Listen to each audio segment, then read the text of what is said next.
For centuries, this man held the most valuable secret in the world.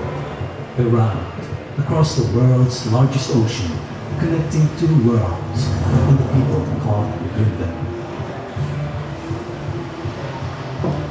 It began here. This is the Manila Galleon.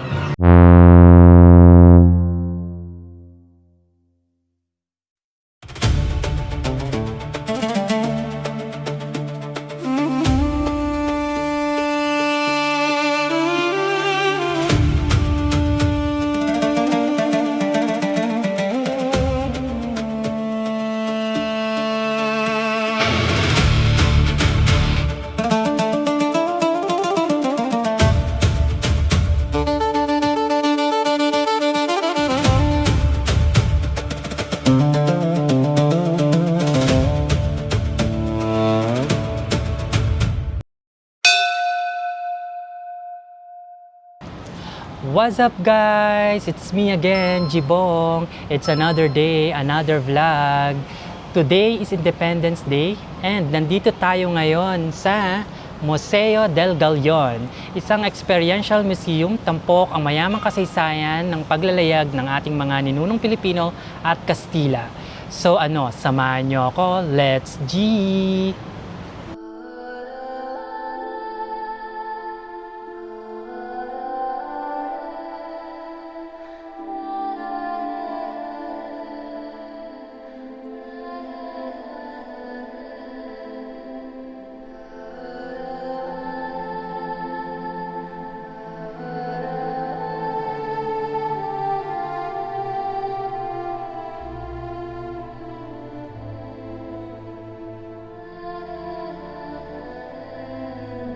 I sailed the seas, the oceans twirl. Oh, Poseidon, guard the world, guard the world, guard the world. Waves embrace in endless twirl. Oh, Poseidon, guard the world, guard the world, guard the world. The moon, the sails unfurl. Oh, Poseidon, guard the world, guard the world, guard the world. Currents rise and waters whirl.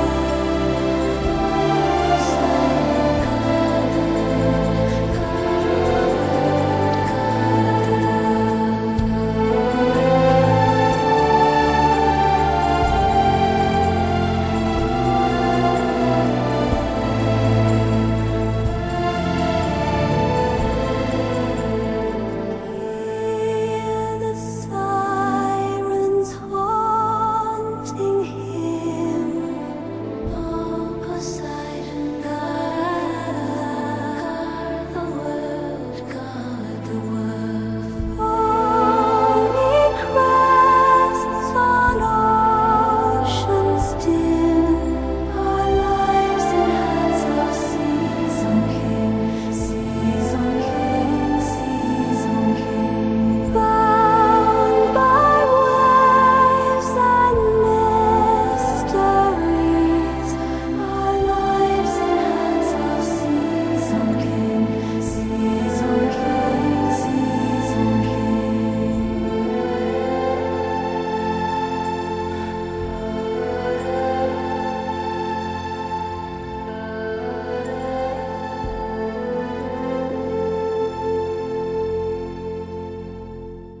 Aakyat na tayo ngayon ng third floor. Tingnan natin kung ano yung makikita natin pa sa taas. Let's G!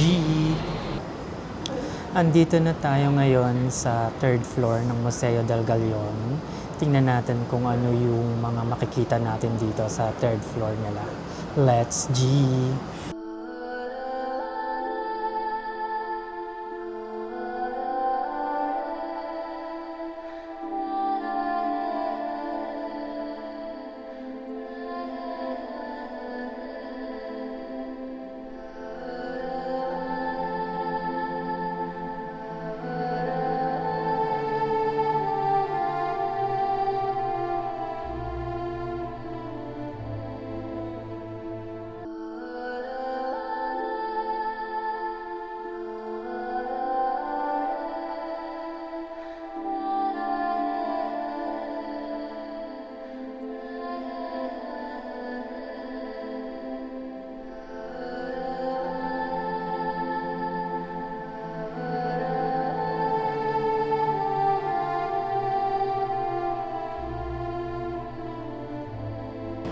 Hindi pa tayo pwedeng pumasok sa galyon kasi marami pang tao sa loob. So may maximum capacity pala siya. Hindi siya pwedeng maraming tao sa loob. So ngayon, waiting lang tayo muna dito sa may waiting area nila para makapasok tayo dun sa galyon. Ito na guys, nakapasok tayo or papasok na tayo sa galyon, sa loob ng galyon. Let's see, tingnan natin kung ano yung makikita natin sa loob. Ayan siya. Talagang mafe-feel mo na nasa loob ka ng isang galyon. Ayan.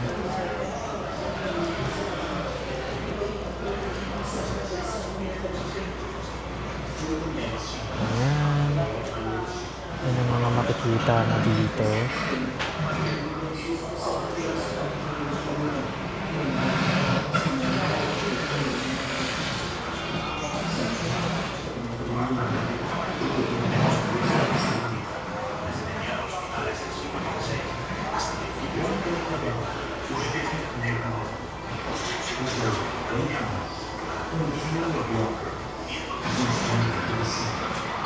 Kala mo totoong mga pagkain siya. Yan. Mga gulay.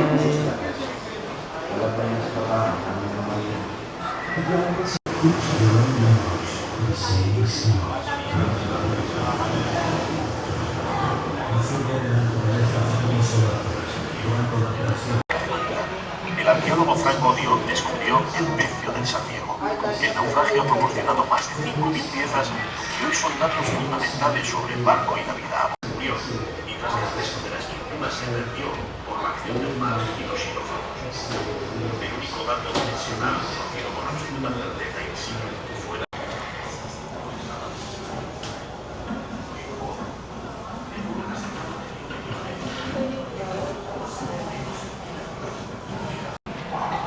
For centuries, these men held the most valuable secret in the world. A route across the world's largest ocean, connecting two worlds and the people caught within them. It began here. This is the Manila Galleon, 1,000 tons of timber, ambition, and human lives. 250 souls are trying to survive the journey, carrying the wealth of Asia toward the shores of the New World.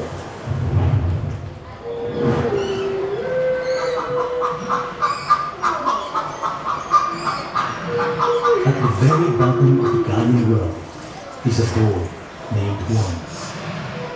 Ako po si Juan. 14 na taon gulang. Hindi ko na makilala ang aking pamilya sapagkat lubagin ako uli na sa mga lansangan ng Cavite. Taken by the Spanish and brought aboard a ship he did not choose. Tiis-tiis na lang. Kung hindi ka masusuka sa hilo o sa pangahay ng mga manukan, mangangati ka talaga sa mga langaw at daga na nangangagat pa. Sana kapag nakailang leg na ako, ay pwede na akong matulog sa taas naman. One deck above is a different kind of man. Jose, 25, from the town of Guapo, is no stranger to the sea. Ako po si Jose. Marunong na akong magbubit ng layo, magbuhat ng agla, magtali ng lubid, at magmasid sa dagat. Walang pahinga sa trabaho ng aming mga marino. The Gallian survival depended entirely on men like him. The mercy of God, he said, was the only other thing keeping them alive. On orders from the pilot, they would climb, move up and down the ship's masts to adjust the sails. The deck was their world, their horizon. And then there's Jen, the cook.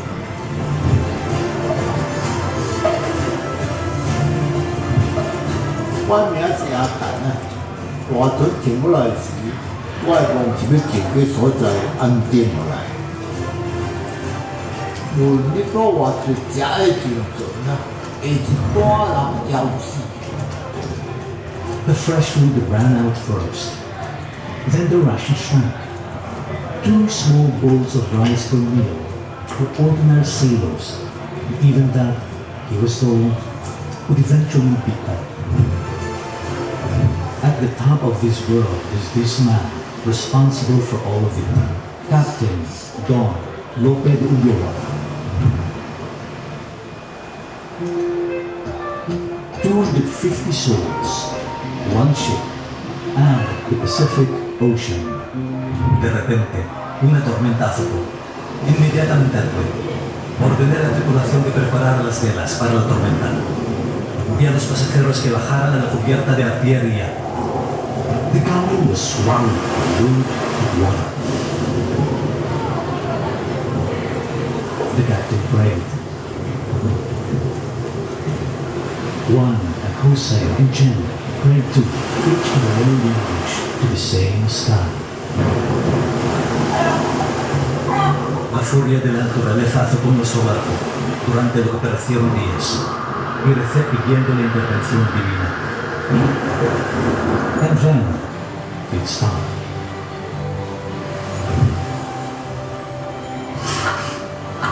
After crossing 40,000 kilometers of open sea, Tierra. they saw land. Tras meses de hambre y tormentas, avistamos la tierra de lo que sería Acapulco y hubo gran alegría. The fortress and shore answered with cannon fire, a salute to the living.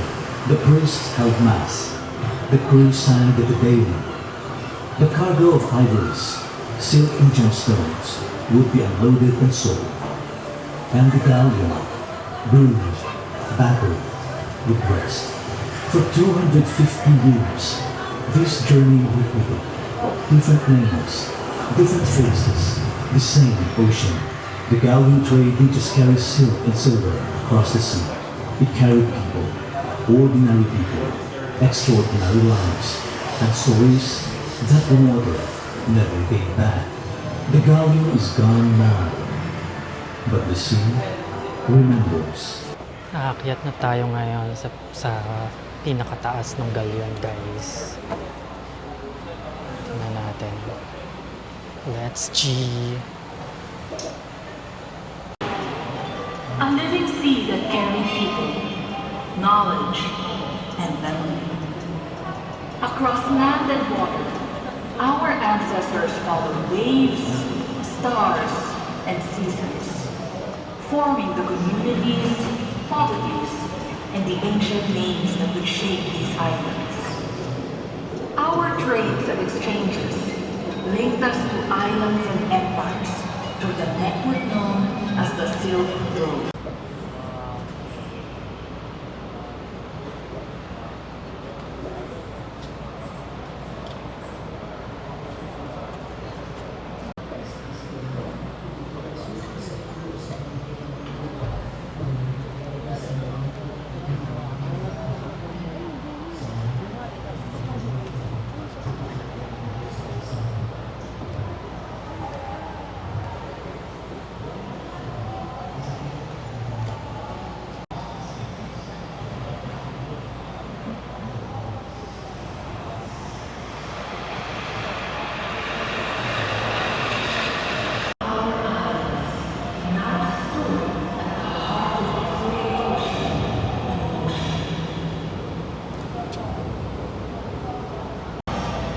And demanded our service as crew members on board.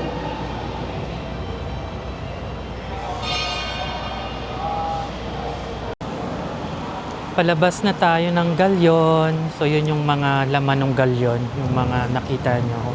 In the communities, polities, and the ancient names that would shape these islands. Our trades and exchanges linked us to islands and empires through the network known as the Silk Road.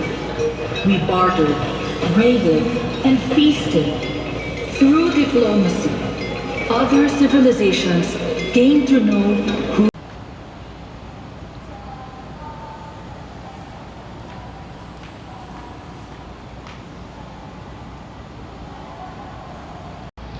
So, that's it guys. Tapos na nating ikutin ang buong Museo del Galion.